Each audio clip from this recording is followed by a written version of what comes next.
हरियाणा के कुरुक्षेत्र में भारतीय कुश्ती संघ के पूर्व अध्यक्ष बृजभूषण शरण सिंह के खिलाफ पहलवानों के समर्थन में एक बार फिर खाप पंचायत हुई, जिसमें बृजभूषण की गिरफ्तारी न होने पर बड़े आंदोलन का ऐलान किया गया।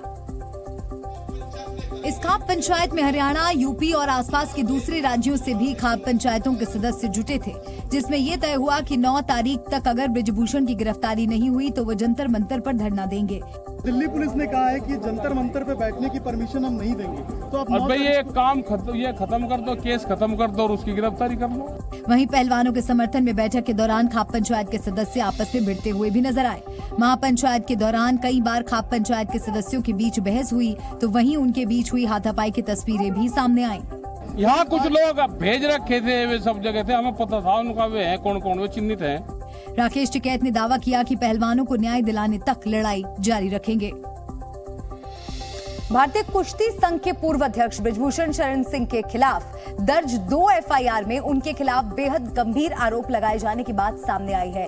एक नाबालिग समेत 7 महिला पहलवानों ने दिल्ली के कनॉट प्लेस थाने में 21 अप्रैल को शिकायत दी थी, जिसके बाद दिल्ली पुलिस ने 28 अप्रैल को केस दर्ज कर लिया था। पुलिस ने बृजभूषण के खिलाफ जो 2 एफआईआर दर्ज की थी, उसमें पॉक्सो एक्ट के तहत भी धारा लगाई गई है।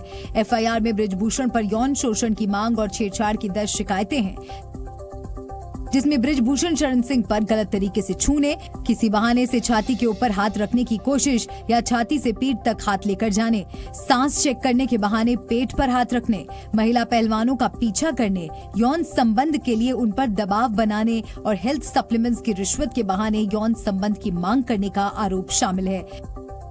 इसमें एक एफआईआर में नाबालिग महिला पहलवान ने बृजभूषण सिंह पर उसकी बात नहीं मानने पर करियर खराब करने की धमकी देने का आरोप भी लगाया।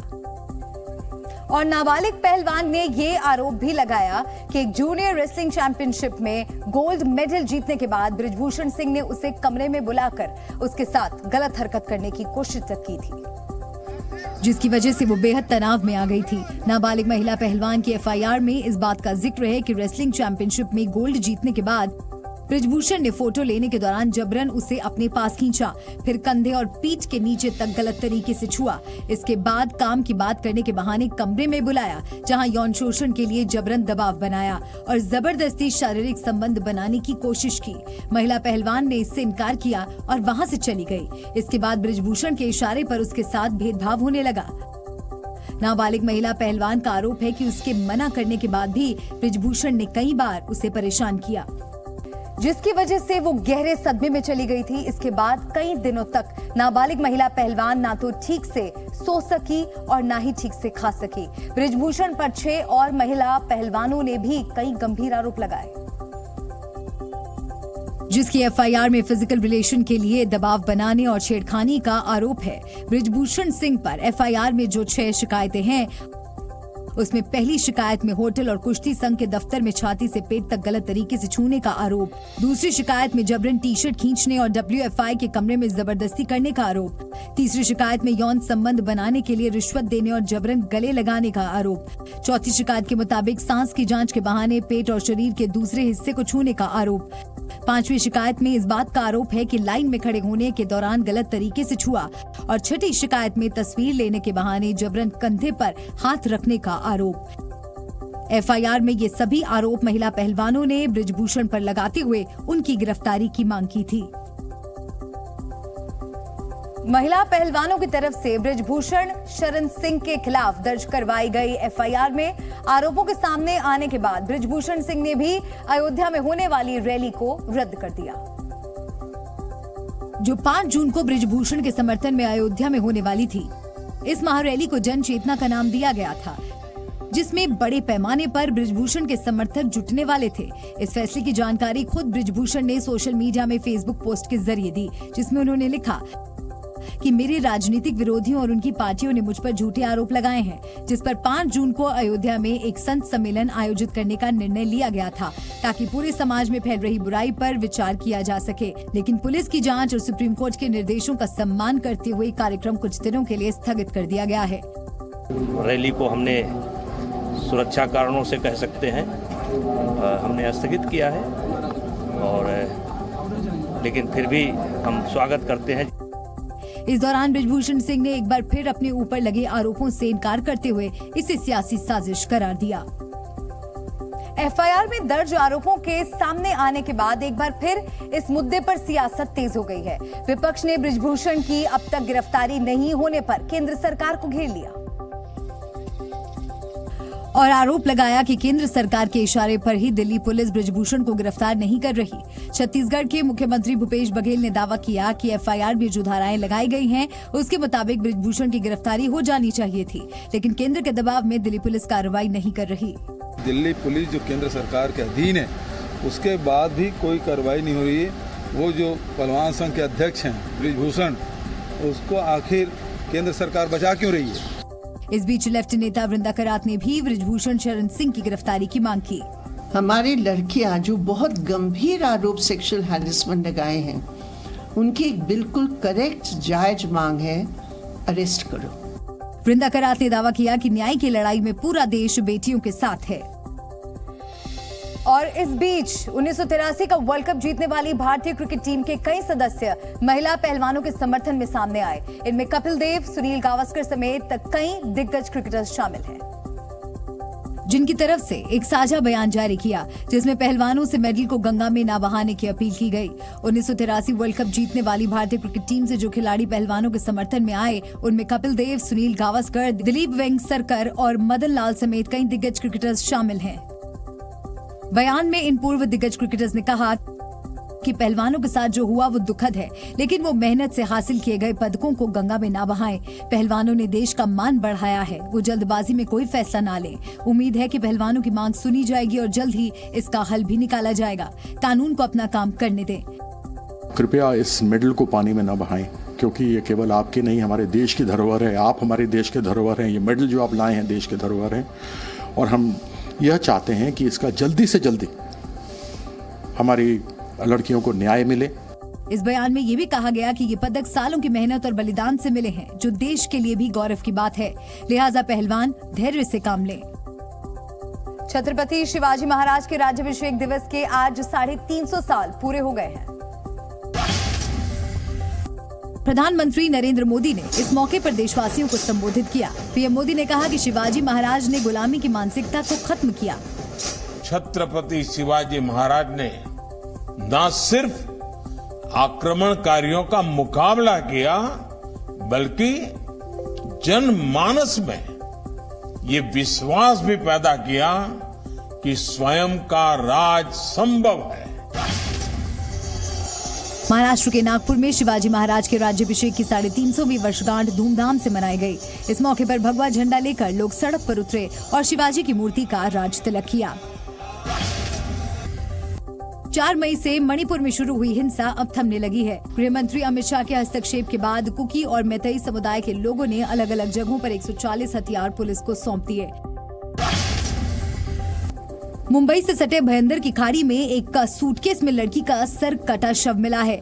मृतक लड़की के हाथ में त्रिशूल और ओम का टैटू बना हुआ है। हालांकि शव की पहचान नहीं हो पाई है।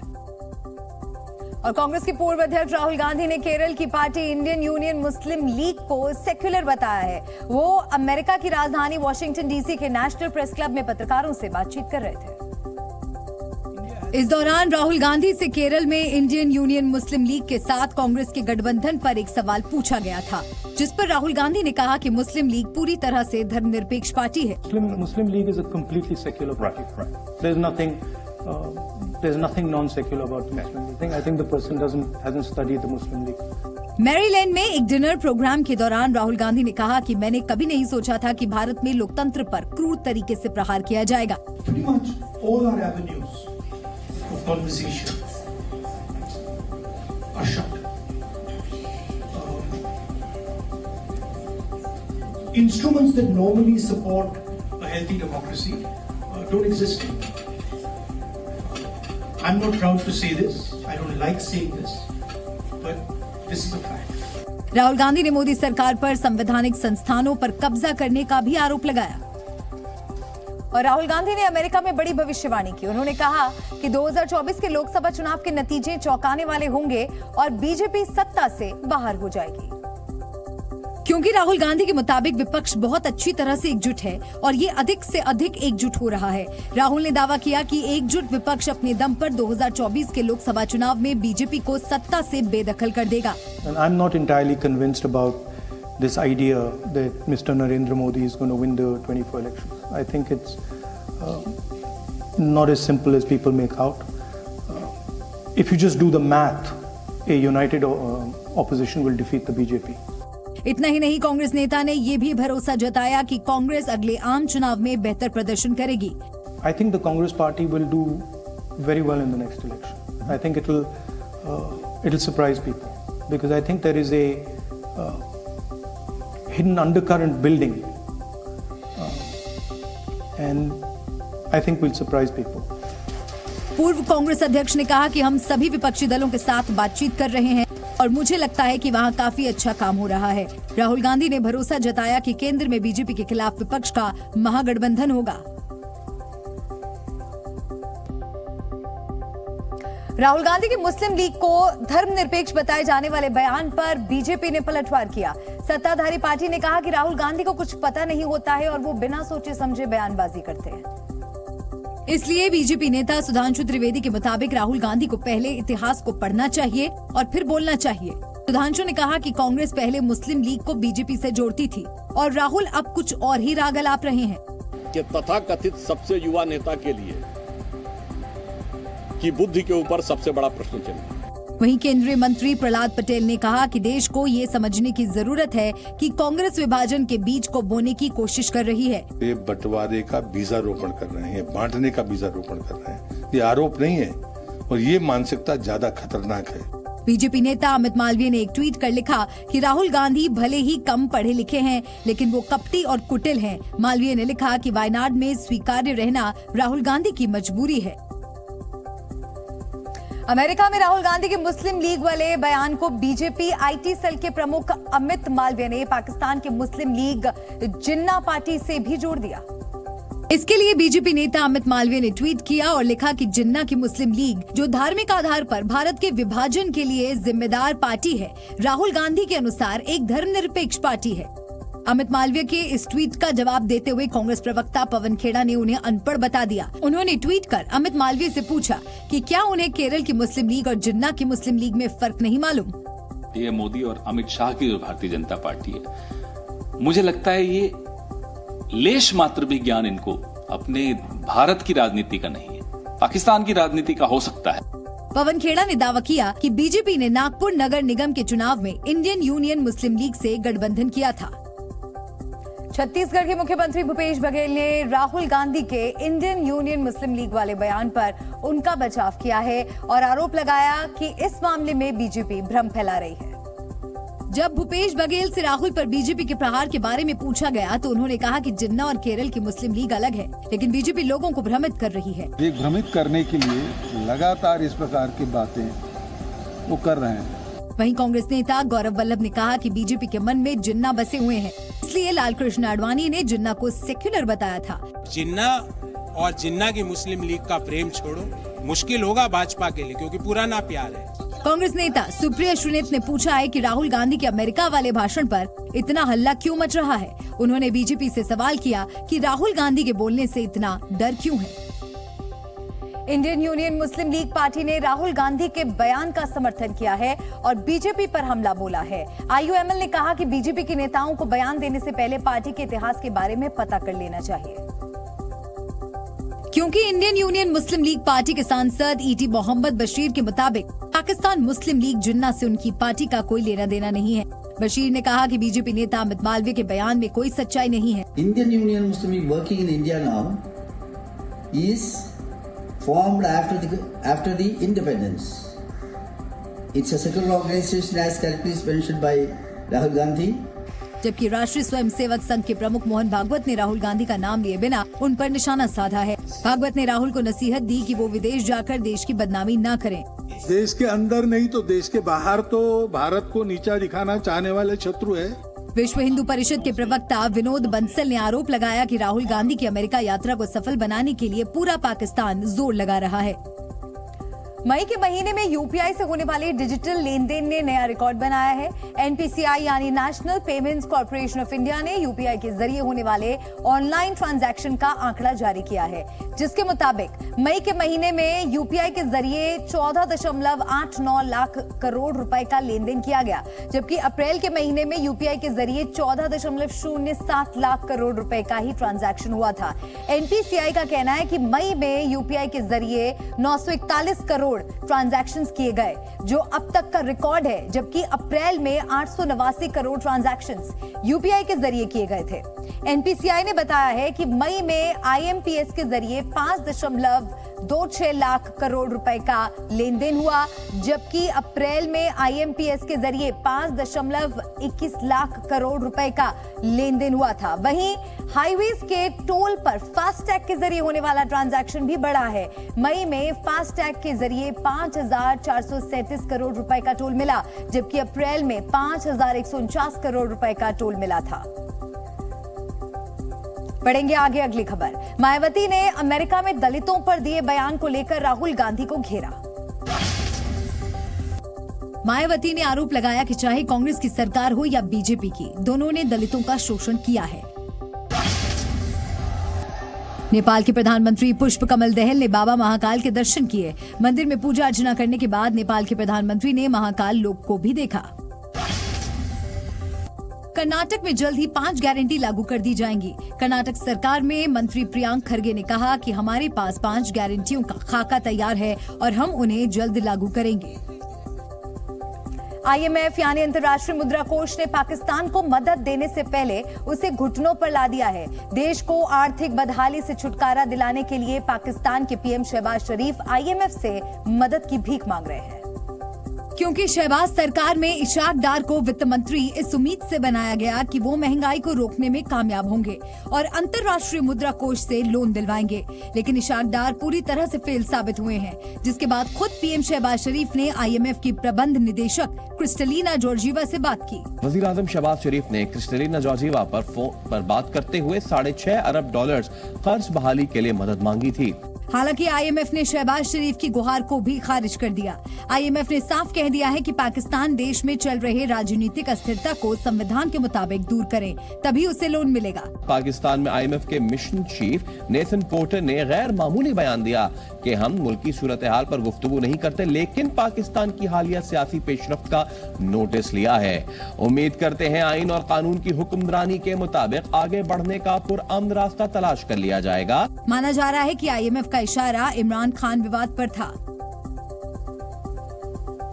और अंतर्राष्ट्रीय मुद्रा कोष ने लोन देने से इनकार कर दिया तो पाकिस्तान सरकार बौखला गई है। पाकिस्तान में सरकार की हालत खराब है और शहबाज सरकार को कुछ दिनों बाद ही बजट पेश करना है और ऐसे में आईएमएफ से लोन मिलना शहबाज सरकार के लिए जरूरी है। इसलिए शहबाज के बाद पाकिस्तान की वित्त राज्य मंत्री आयशा खौस पाशा ने आईएमएफ से $6.5 अरब के लोन प्रोग्राम को फिर से शुरू करने की गुजारिश की है। हमारी कभी उम्मीद है कि इंशाल्लाह ऐसा हो जाएगा। ऑलरेडी कर चुके हैं एक दफा आईएमएफ इस प्रोग्राम को एक्सटेंड। पाकिस्तान को आईएमएफ से किश्त के तौर पर करीब $100 करोड़ मिलना था। इस साल जनवरी से लेकर अब तक आईएमएफ के साथ 8 राउंड की बैठक हुई, लेकिन आईएमएफ ने अब तक लोन जारी नहीं किया है। पाशा ने कहा है कि हमेशा एक प्लान बी होता है, लेकिन हमारी प्राथमिकता आईएमएफ कार्यक्रम को फिर से शुरू करना है। जब हम इसी प्रोग्राम पे चल रहे हैं, जाहिर है हर कोई इसके सेकंड प्लान बी वगैरह भी लोगों के होते हैं। ऐसा नहीं है कि अब मिनिस्ट्री ऑफ फाइनेंस बिल्कुल आंखें बंद करके बैठे। पाकिस्तान लगातार भले ही आईएमएफ से गुहार लगा रहा है, लेकिन लोन मिलने की संभावना ना के बराबर दिखाई दे रही है। रेटिंग एजेंसी मूडीज ने चेतावनी दी है कि अगर पाकिस्तान को आईएमएफ से ऋण नहीं मिला तो अगले वित्त वर्ष में वो डिफॉल्ट करने को मजबूर हो सकता है। तो एक तरफ पाकिस्तान को आईएमएफ से लोन नहीं मिल रहा है, तो दूसरी तरफ देश में महंगाई ने अपने सारे रिकॉर्ड तोड़ दिए हैं। पाकिस्तान में महंगाई की दर मई महीने में 38% तक पहुंच गई, जो पाकिस्तान की आजादी के बाद सबसे ज्यादा है। बताया जा रहा है कि खाने पीने की चीजों की कीमतों में बेतहाशा बढ़ोतरी की वजह से महंगाई की दर में वृद्धि हुई है। पाकिस्तान में पिछले महीने महंगाई की दर 36.4% थी, जबकि पाकिस्तान में पिछले साल मई के महीने में महंगाई की दर 13.76% थी। पाकिस्तान ने महंगाई के मामले में श्रीलंका को भी पीछे छोड़ दिया है। मई में श्रीलंका में महंगाई की दर 25.2% रही, जबकि श्रीलंका में अप्रैल महीने में महंगाई दर 35.3% थी।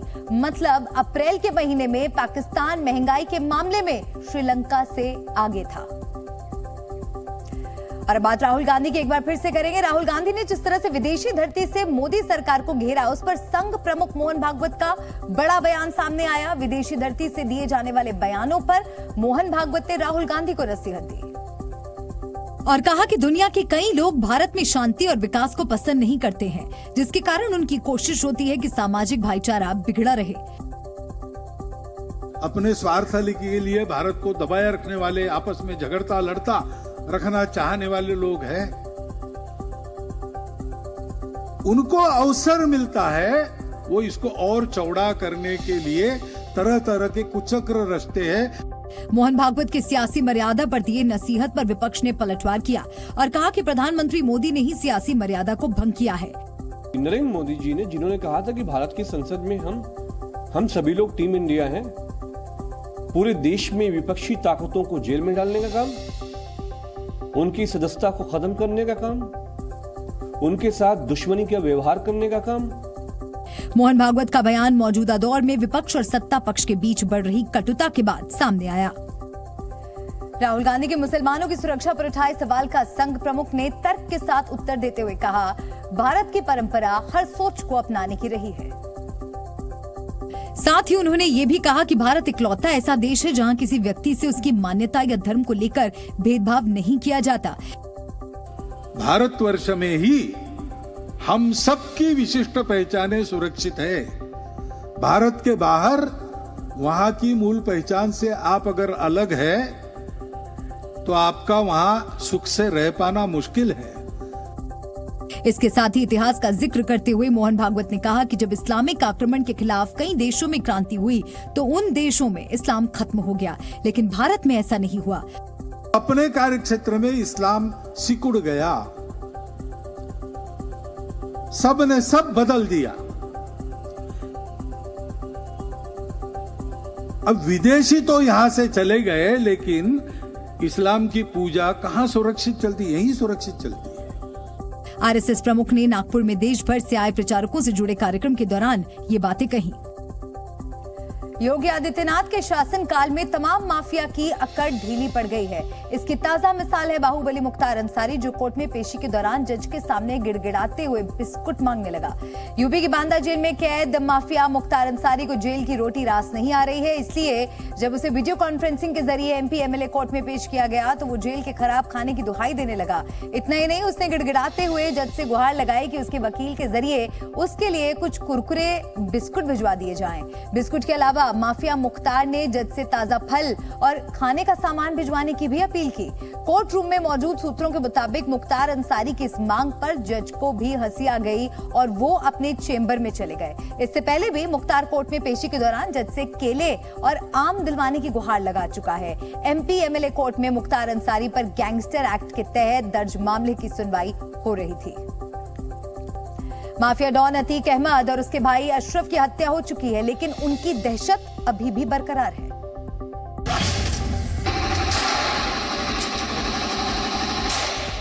बरेली में अशरफ के गुर्गों का फायरिंग करते हुए एक वीडियो वायरल हो रहा है। दावा किया जा रहा है कि लोगों में डर पैदा करने के लिए अशरफ के गुर्गों ने फायरिंग की है। शराबबंदी वाले बिहार में एक बार फिर शराब पकड़ी गई। बेगूसराय पुलिस ने चेकिंग के दौरान गंगा सागर एक्सप्रेस से 45 बोतल बियर की बरामद की है। शामली के हनुमान मंदिर में मिनी स्कर्ट और फटी जीन्स पहनकर आने पर रोक लगा दी गई है। मंदिर में इस संबंध में एक नोटिस भी लगाया गया है। मध्य प्रदेश की राजधानी भोपाल का नाम बदलने की मांग को लेकर सियासत गर्मा गई है। प्रसिद्ध गीतकार और लेखक मनोज मुंतशिर ने भोपाल का नाम भोजपाल करने की मांग उठाई, जिस पर कांग्रेस ने ऐतराज जताया। ये नाम बदलने की पॉलिटिक्स जो भारतीय जनता पार्टी की है और भटकाने की जो पॉलिटिक्स है, इसमें ना आए गीतकार जी। यूपी पुलिस के डायल 112 पर किसी ने फोन कर आजमगढ़ स्टेशन को बम से उड़ाने की धमकी दी। धमकी मिलने के बाद रेलवे स्टेशन की सुरक्षा बढ़ा दी गई है। मध्य प्रदेश के जबलपुर में हिंदू लड़की और मुस्लिम लड़के की शादी का कार्ड वायरल हो गया। कुछ धार्मिक संगठनों ने इस शादी को लव जिहाद बताते हुए इसका विरोध शुरू कर दिया, जिसके बाद लड़की के माता पिता भी पुलिस के पास पहुंचे और उसके गायब होने की शिकायत दर्ज करवाई। हमारी बेटे को बहला फुसला कर वो लड़का ले गया है। फिर हम लोग थोड़ी जानकारी लिए तो पता चला कल सोशल मीडिया में हम लोग के बिना पूछे हम लोग का नाम सब मतलब साजिश करके डाला गया है। दरअसल लड़की और लड़के ने 4 जनवरी को ही जबलपुर में कोर्ट मैरिज कर ली थी। शादी के बाद लड़के के घर वालों ने लड़की का नाम अनामिका से बदलकर उजमा फातिमा कर दिया। अब 7 जून को दोनों इस्लामिक रीति रिवाज से निकाह कहने वाले हैं और इसीलिए दोनों के निकाह का कार्ड भी छपवाया गया। लेकिन शादी का कार्ड सोशल मीडिया पर वायरल हो गया, जिसके बाद इस मामले ने तूल पकड़ लिया। विश्व हिंदू परिषद के नेताओं के द्वारा एक जो है शिकायत की जा रही है। एक ज्ञापन देने के लिए वो पुलिस कार्यालय में उपस्थित हुए हैं, तो उस पर जो है जांच की जाएगी और वैधानिक कार्रवाई की जाएगी। लड़की के पिता ने आरोपी लड़के मोहम्मद अयाज पर उन्हें धमकी देने का आरोप भी लगाया है। जबलपुर में लव जिहाद के आरोपों के बीच उत्तर प्रदेश के बरेली में भी लव जिहाद का मामला सामने आया है, जहां एक ब्यूटी पार्लर चलाने वाली महिला ने एक युवक पर धर्म छिपाकर दोस्ती और फिर दुष्कर्म करने का आरोप लगाया। धर्म कबूलवाने का मामला दर्ज करवाया है। महिला ने बरेली के सुभाष नगर थाने में 5 लोगों के खिलाफ FIR दर्ज करवाई। तो इसने वहाँ पे ले जाके मेरा उन लोगों ने कहा इसका धर्म परिवर्तन कराओ, इसका धर्म परिवर्तन करा दिया सर। और मुझे गाय का मांस मार मार के खिलाते, मेरी उल्टियाँ हो जाती थी। मेरे साथ बहुत गंदा इसने सबने जुल्म किए। पीड़ित महिला का आरोप है कि आरोपी आबिद ने पहले खुद को हिंदू बताया। महिला से मिलने के वक्त वो हाथ में कलावा और माथे पर टीका भी लगाता था, लेकिन जब महिला उसके घर गई तब जाकर सच सामने आया। मुझे उसने नाम अपना बबलू बताया था, लेकिन अब जाके मुझे पता लगा कि वो मोहम्मदन है, आबिद नाम है उसका। महिला के मुताबिक आबिद के साथ ही उसका पूरा परिवार इस षड्यंत्र में शामिल था। लव जिहाद के मामले सामने आने के बाद इस पर सियासत भी शुरू हो गई है। विवाद बढ़ता देख बरेली के धर्मगुरु मौलाना शहाबुद्दीन ने मुस्लिम लड़कों को धर्म ना छिपाने की सलाह दी और कहा कि ऐसा करना इस्लाम में भी गुनाह माना जाता है। मौलाना शहाबुद्दीन ने दिल्ली, लखीमपुर, शाहजहांपुर और बरेली में हुए लव जिहाद की घटना पर नाराजगी जाहिर की, जिसकी वजह से तमाम पूरे हिंदुस्तान के मुसलमानों का सर शर्म से झुक जाता है। तो मैं मुसलमान नौजवानों से ये कहूंगा और उनको हिदायत भी देना चाहता हूँ, कतन ऐसा ना करें। यूपी सरकार के मंत्री जयवीर सिंह ने मौलाना शहाबुद्दीन की इस नसीहत का समर्थन किया। अगर मुस्लिम धर्मगुरु, मुस्लिम नेता इस तरह की अपील करेंगे तो मुझे लगता है कि प्रभावी होगी और इस तरह की घटनाओं पर रोक लगने का काम हो सकेगा। दरअसल पिछले कुछ दिनों में धर्म छुपाकर हिंदू लड़कियों से दोस्ती के कुछ मामले सामने आए हैं, जिसके बाद इस मसले पर सियासत भी खूब हो रही है। बागेश्वर धाम के पंडित धीरेन्द्र शास्त्री के हिंदू राष्ट्र की मांग पर एक बार फिर सियासत शुरू हो गई। अब समाजवादी पार्टी सांसद ST हसन ने धीरेन्द्र शास्त्री पर पलटवार किया और कहा कि बाबा का बयान भविष्य की सियासी गतिविधियों के हिसाब से सामने आ रहा है। 2024 सामने है और ये साहब जो कुछ भी कर रहे हैं वो उसको देखते हुए कर रहे हैं। कभी ये हिंदू राष्ट्र की बात करते हैं, कभी ये हिंदू बहन बेटियों के बारे में कहते हैं। हालांकि ST हसन के इस आरोप पर बागेश्वर बाबा का भी जवाब सामने आया। सीताराम या भगवान किसी की पर्टिकुलर बापौती नहीं है, इस भारत में रहने वाले लोगों की बापौती है। अब किसी को अगर अपने लग रहा कि उसका सिद्धांत है हम राम नाम के थे हैं, अब कोई हमें अपनी पार्टी में मान रहा, ये उनकी मूर्खता। हमारी खुद की पार्टी बजरंगबली की पार्टी है। ताजा विवाद पंडित धीरेन्द्र शास्त्री के राजकोट पे दिए बयान के बाद शुरू हुआ, जहां उन्होंने हिंदू राष्ट्र की मांग उठाई थी। ST हसन ने पंडित धीरेन्द्र शास्त्री पर हमला करते हुए लव जिहाद को लेकर भी बड़ा बयान दे दिया। मौजूदा हालात में ST हसन ने मुस्लिम लड़कियों के खिलाफ साजिश के आरोप लगाए और कहा कि लव जिहाद नहीं चल रहा बल्कि लव ट्रैप चल रहा है। ये एक लव ट्रैप भी चल रहा है, मुस्लिम लड़कियों को फंसाने का एक ट्रैप चल रहा है और उसके अंदर मुस्लिम लड़कियों को फंसाकर उनसे शादी की जाती है। दूसरी तरफ पंडित धीरेन्द्र शास्त्री ने एक बार फिर हिंदू राष्ट्र की परिभाषा को साफ करने की कोशिश की। किसी भी प्रकार से दूसरे धर्म के देवी देवता अथवा आस्था का खिलवाड़ करके अपने धर्म को प्रतिस्थापित करने का अधिकार नहीं है। और हम हिंदुओं से यही प्रार्थना करेंगे, स्वधर्मे निधनम श्रेया पर धर्मो भयावह। अपने धर्म में मरना ठीक है, दूसरे धर्म में विचार करने से। अपने क्या 33 करोड़ कम पड़ गए का? एक आध एक्स्ट्रा हम बना दें, लेकिन दूसरे धर्म पंथ में जाने की आवश्यकता। पंडित धीरेन्द्र शास्त्री लगातार कह रहे हैं कि हिंदू राष्ट्र का मतलब ये नहीं है कि किसी अन्य धर्म के लोगों को यहाँ रहने का अधिकार नहीं होगा। मध्य प्रदेश के दमोह में एक स्कूल द्वारा जारी हिंदू छात्राओं के हिजाब वाले पोस्टर विवाद का मुख्यमंत्री शिवराज सिंह चौहान ने संज्ञान लिया, जिसके बाद स्कूल ने पोस्टर को लेकर माफी मांगी और स्कूल में होने वाली विवादित प्रार्थना पर भी तुरंत प्रभाव से रोक लगा दिया। अब स्कूल में सिर्फ राष्ट्रगीत और राष्ट्रगान गाया जाएगा। साथ ही स्कूल की ड्रेस में हिजाब की अनिवार्यता भी समाप्त कर दी गई है। अभी कल मुझे पता चला दमोह के एक स्कूल में बेटियों को सर पे कुछ बांध के आओ, ये नियम बना दिया। और पता नहीं कौन सी उस व्यक्ति के नाम से जिसने भारत का विभाजन करवाया, उसकी कविता पढ़ाई जा रही थी। मैं सावधान करना चाहता हूं, मध्य प्रदेश की धरती पर ऐसी हरकतें नहीं चलेगी। जो शिक्षा नीति लागू की गई है प्रधानमंत्री के द्वारा, श्रीमान नरेंद्र मोदी जी द्वारा, वो ही शिक्षा नीति लागू होगी और उसके खिलाफ अगर कोई स्कूल में दूसरी गलत चीज पढ़ाएगा या किसी बेटी को सर पे बांध के आओ स्कार्फ या कोई और चीज इसके लिए मजबूर करेगा, तो वैसा स्कूल मध्य प्रदेश में चल नहीं पाएगा। ये मध्य प्रदेश में नहीं चलने देंगे, ये नहीं चलेगा। शिक्षा नीति के हिसाब से शिक्षा देने का काम होगा। और अब खबर महेंद्र सिंह धोनी से जुड़ी। टीम इंडिया के पूर्व कप्तान महेंद्र सिंह धोनी के घुटने की मुंबई में सफल सर्जरी हुई है। जानकारी के मुताबिक मुंबई के कोकिलाबेन अंबानी अस्पताल में गुरुवार को महेंद्र सिंह धोनी की घुटने की सर्जरी की गई। धोनी को इस साल आईपीएल के दौरान घुटने में चोट लग गई थी, लेकिन चोट के बाद भी उन्होंने पूरे सीजन में सीएसके के लिए विकेट कीपिंग और कप्तानी की। हालांकि चोट की वजह से वो आईपीएल के दौरान बल्लेबाजी करने निचले क्रम में उतर रहे थे। सीएसके मैनेजमेंट के सूत्रों ने बताया कि ये की होल सर्जरी थी और पूरी तरह सफल रही। सर्जरी के बाद धोनी कुछ दिन रिहैबिलिटेशन सेंटर में बिताएंगे और माना जा रहा है कि कुछ महीने बाद वो प्रैक्टिस करने मैदान में उतर सकते हैं।